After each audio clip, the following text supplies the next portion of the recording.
খুলনার বাজারে উঠতে শুরু করেছে গ্রীষ্মকালীন নানা সবজি। সরবরাহ বাড়ার কারণে কমেছে দাম। পাইকারি বাজারে গেল সপ্তাহের তুলনায় কেজি প্রতি 5 থেকে 10 টাকা কমে বিক্রি হচ্ছে। এই বিষয়ে আরো জানাতে নগরীর সোনারাঙ্গা পাইকারি কাঁচা বাজারের থেকে যুক্ত হচ্ছেন সহকর্মী রামিম চৌধুরী। রামিম, খুলনার সবজি বাজারের পরিস্থিতি কেমন দেখছেন, বিস্তারিত জানাবেন।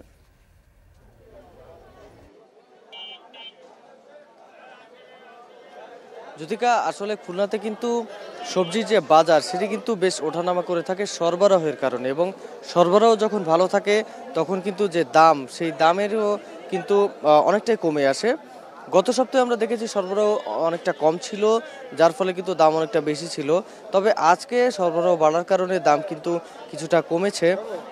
গ্রীষ্মকালীন যে সবজি রয়েছে, অনেক সবজি আছে যেগুলো কিন্তু নতুন উঠেছে, এবং সেই সবজিগুলো কিন্তু বাজারে আসার ফলে দাম কিন্তু অনেকটাই কমে এসেছে, কারণ সবজির সরবরাহ কিন্তু বেড়েছে। আজকে ঝিঙে কিন্তু বিক্রি করা হচ্ছে 30 টাকা করে কেজি দরে, যেটি গত কয়েকদিন ধরে বিক্রি করা হয়েছে 35 টাকা করে কেজিতে। এছাড়াও বেগুন রয়েছে বাজারে, বেগুন কিন্তু আজকে বিক্রি করা হচ্ছে 30 থেকে 35 টাকা, যেটি 40 টাকা করে বিক্রি হচ্ছে গত সপ্তাহে। এছাড়াও নতুন সবজিগুলোর মধ্যে যেমন রয়েছে কচুরমুখী, সেটি কিন্তু আজকে বিক্রি হচ্ছে 80 টাকা করে কেজি দরে। কিন্তু নতুন যে সবজিগুলো রয়েছে সেগুলো কিন্তু কিছুটা চড়া দামে বিক্রি হলেও কিন্তু বাজারে আসতে শুরু করেছে। এছাড়াও নতুন সবজিগুলোর মধ্যে রয়েছে কাঁকরোল, সেটি কেজি প্রতি বিক্রি করা হচ্ছে 60 টাকা করে। এছাড়াও টমেটো, আজকে দেখছেন টমেটো বাজার কিন্তু আজকে বেশ খারাপ বললেই চলে। এখানকার ব্যবসায়ীরা যেটি বলছেন, টমেটো সরবরাহ কিন্তু কমেছে, যার ফলে টমেটো কিন্তু আজকে 40 থেকে 45 টাকা করে কেজি দরে বিক্রি করা হচ্ছে। মোটামুটি সব ধরনের সবজিতেই কিন্তু প্রায় সব সবজিতেই দাম অনেকটাই কমে এসেছে।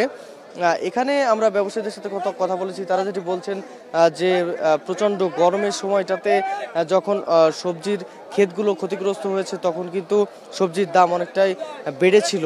তারপরে মাঝে বৃষ্টি হয়েছে, এবং বৃষ্টির পরে যেসব সবজির যে চাষ করা হয়েছে বা ক্ষেতগুলো করা হয়েছে, সেই ক্ষেতগুলোতে কিন্তু ফলন ভালো হয়েছে, এবং ফলন ভালো হওয়ার ফলে যে নতুন যে সবজিগুলো বাজারে এসেছে সেই ফলনের সবজিগুলো কিন্তু এখন বাজারে আপনি দেখতে পাচ্ছেন। এখানে বাজারে অন্যান্য সবজিগুলোর মধ্যে মিষ্টি আলু রয়েছে, পটল রয়েছে, উচ্ছে রয়েছে, সবগুলো সবজিতেই কিন্তু দাম এখানে কমে এসেছে। ব্যবসায়ীরা যেটি বলছেন যে পরিমাণ দাম কমেছে গত সপ্তাহের তুলনায় এই সপ্তাহে কিন্তু 5 থেকে 10 টাকা পর্যন্ত। তবে এই দামটা কিন্তু আরও কমতে পারে আর কিছুদিন পরেই, কারণ নতুন যে সবজি রয়েছে, নতুন সবজিগুলোও কিন্তু এখন চড়া দামে বিক্রি করা হচ্ছে।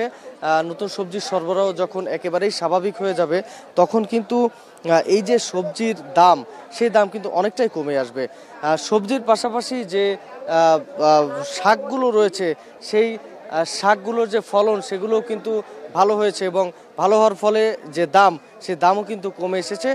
তো যদিকে এই ছিল আমার কাছে খুলনা থেকে সবজি বাজারের সবশেষ খবর। খুলনা থেকে সবজির সরবরাহ এবং দরদাম জানাচ্ছিলেন সহকর্মী রামিম চৌধুরী।